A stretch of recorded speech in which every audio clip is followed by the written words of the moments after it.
Françoise Lutala du Rwanda 6. Du couvent au salut de Dieu. Ce témoignage est la 6e partie d'une série de 7. Ils avaient tenu parole, c'était une punition dont je devais me souvenir toute ma vie. Qui peut oublier la perte de ses 4 enfants en un seul jour? Mes enfants, mes chers enfants, enlevés en un jour de la surface de la terre. J'ai été touché par ce que j'avais le plus cher au monde et je me suis laissé aller au désespoir. Je ne pouvais pas imaginer jusqu'où pouvaient aller les représailles des meurtriers de mes enfants. J'étais mort plus que vivant. Après ce deuil, les parents de John ont accepté de me séparer de leur fils.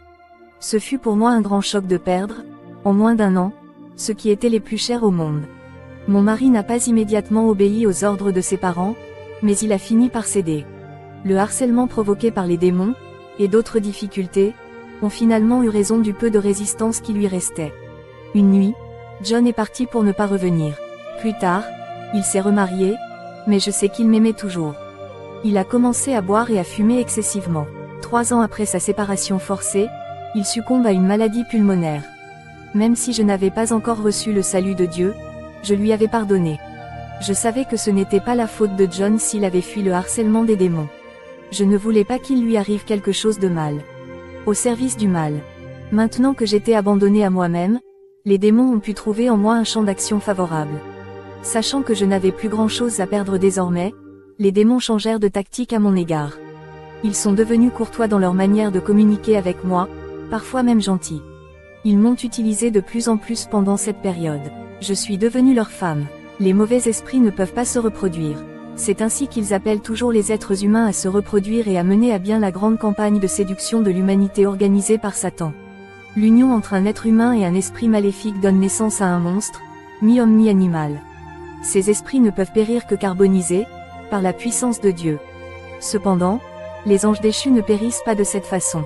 S'ils habitent dans un corps humain, ils peuvent être chassés ou délogés par le Saint-Esprit lorsque nous invoquons le nom de Jésus-Christ. Matthieu 12:28. Mais si je chasse les démons par l'Esprit de Dieu, alors le royaume de Dieu est venu à vous.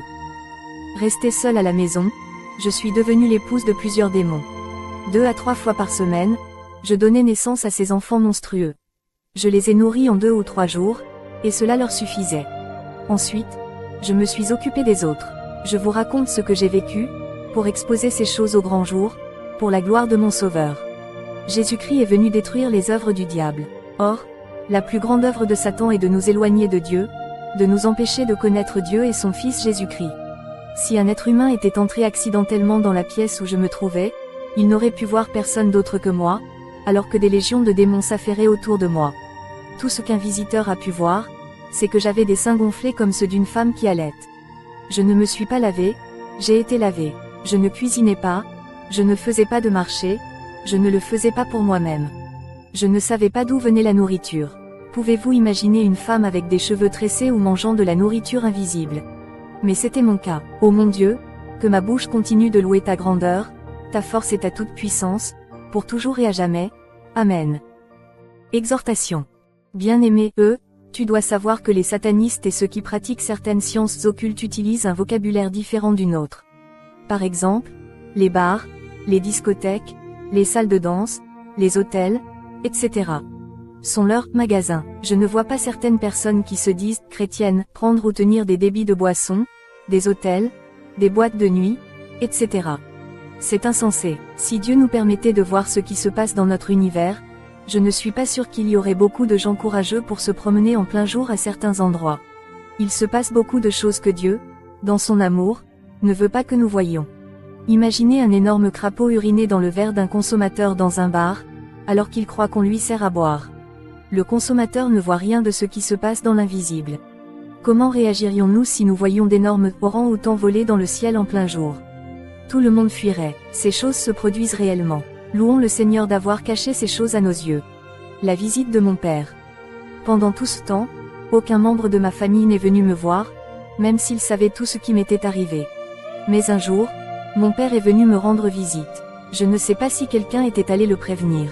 Il est arrivé, une Bible à la main. Alors qu'il était sur le seuil de la maison, une voix lui dit de sortir.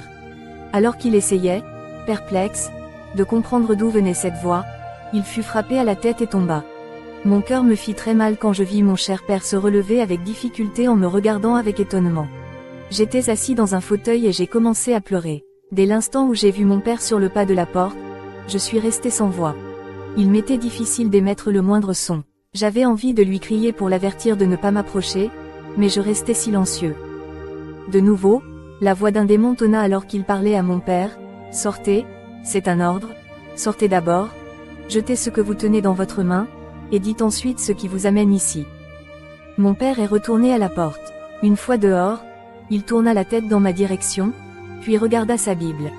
Puis il a décidé. Il n'a pas jeté la Bible mais l'a posée par terre. Il s'avança pour entrer, mais on lui ordonna d'avancer à genoux. J'ai vu une larme couler sur la joue de mon père. Il s'est agenouillé et a commencé à ramper vers moi. Lorsqu'il s'est approché de moi, il a tendu la main pour m'embrasser. C'est alors que j'ai été soulevé de terre. « Ne la touche pas », fit une voix. Mon père était pasteur d'une grande église luthérienne. En le voyant venir, j'ai eu un espoir renouvelé car il devait occuper la position privilégiée de quelqu'un qui connaît la volonté de Dieu. Puisque les prêtres avaient échoué, les pasteurs ne pouvaient que réussir. Dans ce cas, mon père ne pouvait que faire mieux. Mais quand je l'ai vu agenouillé, rampant comme un ver de terre, obéissant aux ordres de ceux qui avaient demandé sa mort pour que je le guérisse, j'ai perdu tout espoir de guérir un jour. Toujours accroupi, au lieu de prier Dieu et d'invoquer le nom du Seigneur Jésus-Christ et la présence du Saint-Esprit, mon père s'est mis à invoquer les esprits de ses ancêtres, en citant chacun par son nom. Cette prière occulte apaisait ou semblait apaiser les démons. Ma chaise est revenue au sol. Voyant cela, mon père a poussé son audace pour exiger que les esprits de ses ancêtres païens m'emmènent avec lui. Les démons lui ont dit que c'était impossible. Elle mourra en chemin. Nous allons la tuer. Elle ne vivra pas. Finalement, mon père a pris le dessus et a réussi à m'avoir.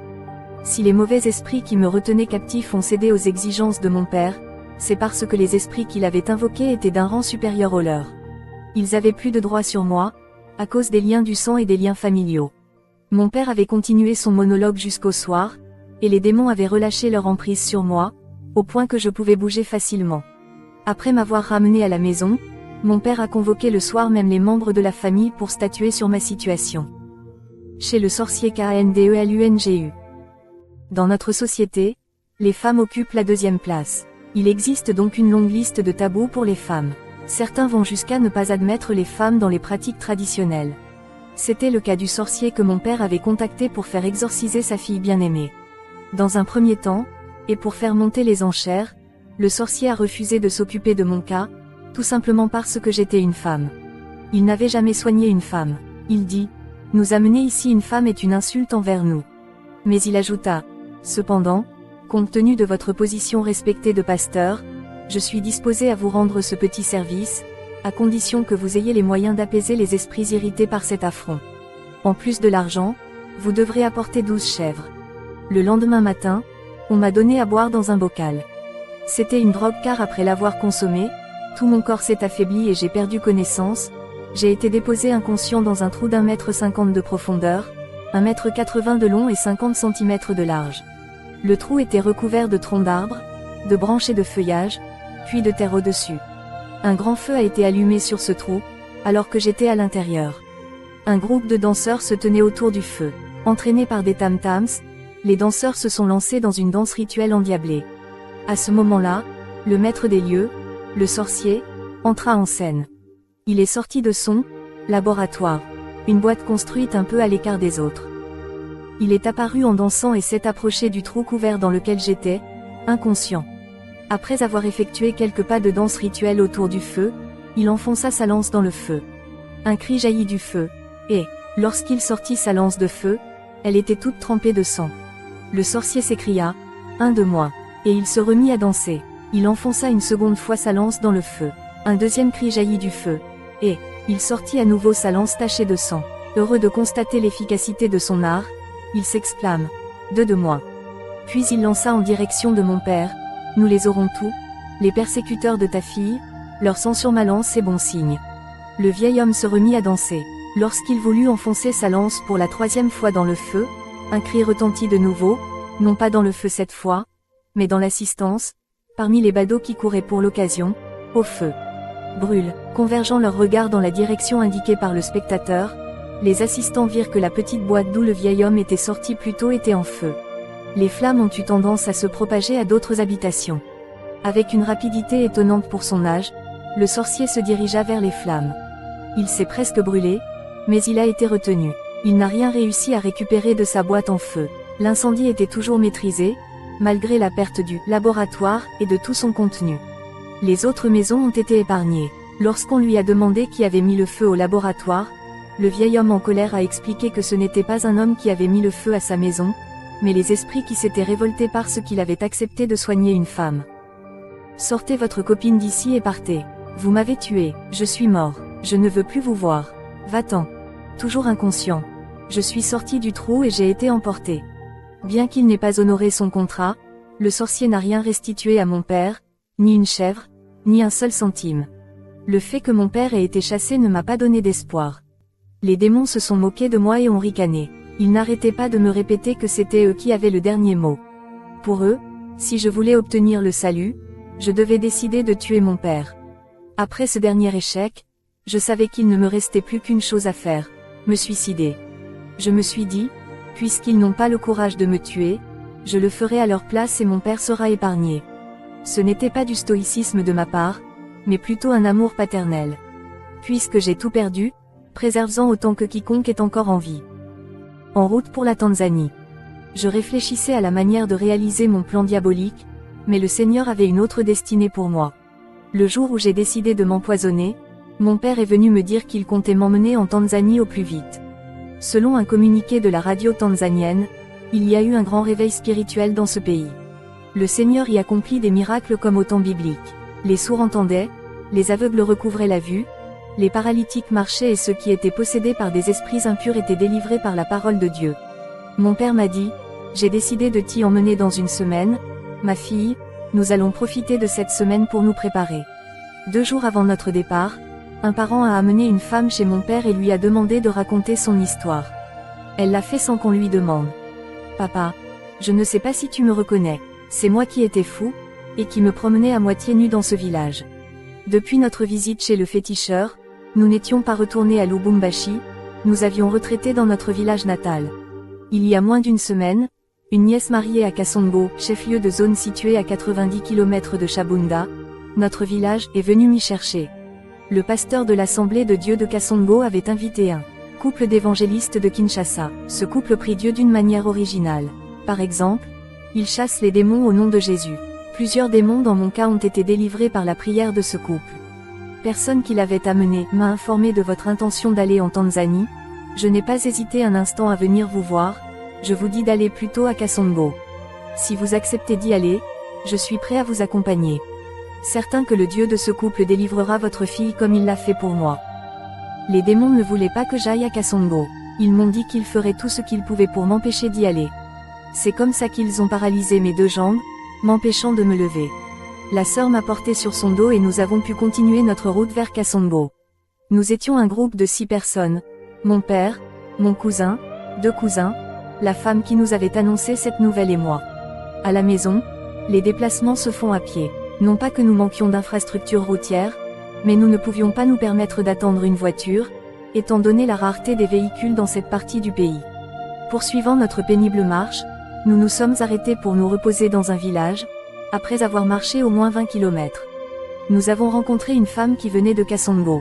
Elle portait un enfant sur son dos et glorifiait le Seigneur en chantant des hymnes de louange. Mon père, qui voulait connaître la raison de son enthousiasme, l'appela. La femme nous raconte. Ma fille était sourde depuis longtemps. Je viens de Kasongo, où un homme et une femme de Kinshasa ont prié Dieu pour que ma fille entende. Juste après leur prière, j'ai appelé mon enfant et elle m'a répondu. Vous ne pouvez pas imaginer quelle est ma joie. Je voulais les remercier pour ce qu'ils avaient fait, mais ils m'ont dit qu'ils n'étaient que des instruments utilisés par Dieu et que c'était à Dieu que je devais rendre gloire. Je le remercie seulement pour la guérison de ma fille. C'est pour ça que tu me vois chanter, tout joyeux. Les gens disent qu'ils comptent revenir bientôt. Il semble qu'ils doivent encore rester une semaine. Je vais chercher mon petit frère. A perdu la vue très jeune. Pendant que cette femme parlait, les voix me répétaient qu'elle mentait. Elle ment, ne l'écoute pas, rentrons, n'y allons pas. Mon père m'a dit, François, c'est Dieu qui nous envoie ces gens pour nous aider. Prends courage et dépêche-nous, sinon, si on traîne, on risque de les rater. À ce moment-là, les démons ont cloué mon père au sol. Il eut une sorte de crampe soudaine qui l'obligea à s'allonger. Il était impossible d'avancer. La paralysie qui m'empêchait de marcher avait été transmise à mon père. Les démons m'ont dit, puisque c'est lui qui veut t'y emmener, on verra comment il s'y prend. Je tombais en sanglotant dans les bras de mon père, tout abattu. Il m'a encouragé à continuer le voyage sans lui. Cette crise de rhumatisme ne pouvait pas choisir un si bon moment pour m'abattre. Avec un peu de repos, un jour tout au plus, je serai guéri. La douleur sera moins forte que maintenant. Puisque tu peux marcher maintenant, prends courage, ma fille, et va retrouver ces personnes que cette femme nous a dit tout à l'heure. Je te rejoindrai dès que possible. Ne t'inquiète pas pour moi, cela arrivera. Puis, se tournant vers son neveu, il dit, prends soin de ta sœur. Bien-aimé du Seigneur, c'est par la foi que j'ai parcouru ce chemin malgré ce que me disaient mes compagnons. J'ai marché lentement, en titubant. Tous les 10 kilomètres, nous nous reposions pour respirer. La maladie m'avait beaucoup affaibli. Les privations, ajoutées à l'agacement des démons, m'avaient accompagné dans mon long chemin vers la guérison. Je n'avais qu'une journée de marche environ lorsque les démons m'ont supprimé l'usage de la parole, m'empêchant ainsi de communiquer avec le monde extérieur. La suite de ce témoignage est rapportée par Frère Capena CIBWABWA. Chapitre 9. Le sauvetage. Bien que j'ai entendu témoigner à plusieurs reprises Sœur Lutala, je ne pouvais pas mettre ce témoignage par écrit sans interroger des témoins oculaires, les mêmes acteurs que Dieu a utilisés pour sa délivrance, Frère Mpongo Moïse et Sœur Philomène Kaseka. Kapena Sibwabwa, Kassé, Pasteur Mpongo, selon Sœur Lutala, vous êtes l'une des 2 personnes que le Seigneur a utilisées pour sa délivrance. Pouvez-vous nous dire comment Dieu vous a demandé de faire ce travail? Pasteur Mpongo Moses merci, mon frère bien-aimé Kapena, pour l'opportunité que vous me donnez de parler de cette grande œuvre, pour la première fois après tant d'années. C'est par la prophétie que Dieu nous avait demandé d'intervenir. Vers mai 1983, j'étais à Masina, dans le quartier de Wireless, où je dirigeais une église locale. Je me rendais souvent dans le quartier huppé de Rigini, dans le quartier de Lemba, où vivait ma sœur en Christ Philomène Kaseka, pour lui rendre visite. Le 19 mai, après une longue absence, je suis allé lui rendre visite. Elle m'a accueilli avec ces mots, « Béni sois-tu, mon frère puisque tu viens de Dieu. » Il y a 2 jours, le Seigneur m'a parlé dans une vision nocturne et m'a montré la carte politique de mon pays, le Zaïre, suivi d'un gros plan sur la région du Kivu. J'ai remarqué qu'il y avait un gros serpent enroulé autour d'une des sous-régions, celle du Maniema. J'ai demandé au Seigneur ce que cela signifiait. Le Seigneur m'a donné l'interprétation de la vision. Le grand serpent que vous voyez est le diable. Il séduit beaucoup de monde dans cette partie du pays. Si je vous ai montré ces choses, c'est parce que j'ai une mission importante à vous confier.